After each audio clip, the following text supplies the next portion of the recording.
皆さんこんにちは、カズです。この動画ではコメント欄で提案いただいたトピックについて詳しく解説していきたいと思います。そのトピックとは、各航空会社のアメニティを比較するという動画です。トピックの提案をいただいたザ・ポップバリさん、ありがとうございます。ただ単にアメニティを紹介するだけではなく、アメニティの特徴、どんなものが入っているのか、またビジネスクラスとファーストクラスのアメニティだとどう違ってくるのか、詳しく解説していきたいと思います。まず、アメニティとは何のことなのか。ANA と JAL のウェブサイトには、機内でより快適にお過ごしいただくために用意しましたとある通り、基本的に機内で使ってより快適なフライトにしてくれるものをアメニティと呼んで提供しています。アメニティを機内でもらえるのは最近ではプレエコでももらえるようになってきましたが、基本的にはビジネスクラス以上、中にはエコノミークラスでも簡単なアメニティを提供しているエアラインもありますが、ごくごく稀です。搭乗クラスが良くなれば良くなるほどアメニティは高品質となります。提供しているアメニティは乗るエアラインによって異なります。なので違うエアラインに乗る楽しみが増えるのもアメニティの一つの魅力です。次に、そのエアラインの自国発か海外発かで違うアメニティを提供しているエアラインもあります。例えば JAL ビジネスクラスの場合、中身は同じですが、ポーチが日本発の便と海外発の便で違うブランドとコラボしたものを提供しています。片道だけではなく、往復で同じエアラインに乗ってアメニティを集めたいと思わせるマーケティング戦略です。ちなみにポーチの色の種類も多数あるエアラインも多いので、1往復しても全制覇できないことがほとんどです。そしてアメニティは数年に一度のペースで提携ブランドが変わります。ANA ファーストクラスの場合、2019年以降はグローブトロッターのミニスーツケースですが、その前はサムソナイト、その前はリモアとカスタマーを飽きさせない工夫がされています。このように乗るエアライン、出発地、搭乗クラス、乗る時期によってもらえるアメニティが異なるため、期間限定商品と同じような付加価値を持ち合わせています。それが理由でメルカリなどでは ANA や JAL のアメニティの売買も盛んです。では、アメニティに実際何が入っているのか見ていきましょう。まず最初にビジネスクラスのアメニティ。アメニティポーチの中には歯ブラシ、耳栓、アイマスク、ハンドクリームやリップクリーム、スリッパかソックスが入っている場合がほとんどです。ちなみにアメニティはお土産としてお持ち帰り可能なので、旅のいい思い出の一つになること間違いなしです。入っているものは各エアライン基本的に同じですが、中にはユニークなアメニティを提供しているエアラインもあります。エアラインのロゴが入っているペンをアメニティの一部として提供していたり、ポケットティッシュとマスクを提供しているのが JAL。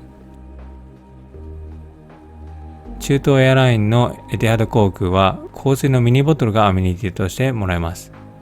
アルコール消毒やマウスウォッシュを提供しているのはデルタ航空。ビジネスクラスで提供されているアメニティの中身をざっとまとめてみましたが、ファーストクラスでもらえるアメニティとどこが違うのか、何か特徴があるのかについて動画の後半で解説していきたいと思います。ファーストクラスのアメニティの特徴が2つ。高級ブランドのスキンケアセットが入っていること。そしてフライト後も普段の生活で使いたいぐらいおしゃれで機能的な高級ポーチがついてくるというのが特徴です。ANA ファーストクラスには高級ブランドザ・銀座のスキンケアセットが入っています。この小さい3本だけで1万円以上の価値があると思います。JAL ファーストクラスでは資生堂のスキンケアセットが提供されています。シンガポール航空はフランスのブランドラリークのスキンケアセットとなんとキャンドルが入っていました。旅行から帰ってきた後からでも自宅で楽しめるものを入れているのはさすがだなぁと思いました。キャセイはメルボルン発祥の高級スキンケアブランドイソップ。ルフトハンザファーストクラスでもらえるスキンケアセットは一見安っちく見えますが、実はこのラプレリーというブランド、値段がとても高いようです。スイスのブランドです。スパブランドのアスパーのスキンケアセットを提供しているのはカンタス航空ファーストクラス。このようにファーストクラスのアメニティには女性が喜ぶスキンケアセットが入っているのが特徴です。でも男性もアメニティを集めたくなる要素が含まれているんです。それがアメニティが入っているポーチ。ちなみにポーチとスキンケアセットのブランドが同じ場合もあれば別々の場合もあります。ポーチで特に人気があるのがミニスーツケースタイプの ANA のグローブトロッターやタイ航空のリモア、それからシンガポール航空やルフトハンザの化粧ポーチも大人気です。ファーストクラスのポーチは高級ブランドとコラボの特注品。イタリアのファッションブランドエトロとコラボしているのが JAL。スタイルやデザインは様々で、おしゃれなポーチからそうでないポーチもたくさんあります。人気のポーチはデザインがいい、そして機能的なものが多いという印象です。